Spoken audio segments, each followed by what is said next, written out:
নমস্কার বন্ধুরা, আমি তোমাদের রঞ্জীব স্যার। আজকে এডুকেশান CC4 অর্থাৎ সেমিস্টার 4-এর যেটা তোমাদের আছে, সেখানে জেনারেল যে এডুকেশনের সিলেবাস CC4 সেটা আমি নিয়ে এসেছি। সেখানে সাজেশান নিয়ে এসেছি।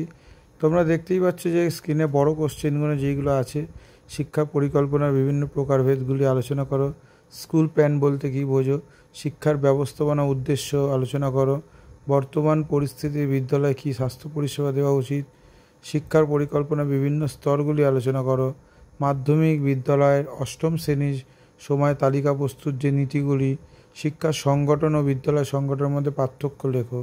এইগুলো বড় কোশ্চেন এবং কিছু 5 মার্কসের কোশ্চেন আছে 2-এর দাগে।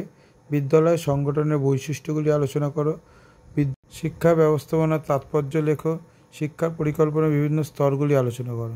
ঠিক আছে, যেই কোশ্চেনগুলো স্টার মার্ক দেওয়া আছে 5 মার্কসের, সেইগুলো ভালোভাবে করবে। এছাড়া বড় কোশ্চেনগুলো যেগুলো দিয়েছি করো, 100% কমন সাজেশান আসবে। এছাড়া তোমাদের CC5-এর সাজেশানও আমি দিয়ে দেবো, CC4-এর এডুকেশান দিয়ে দিলাম। কারোর যদি কোনো PDF বা হোয়াটসঅ্যাপে যোগাযোগ করো নোটসে।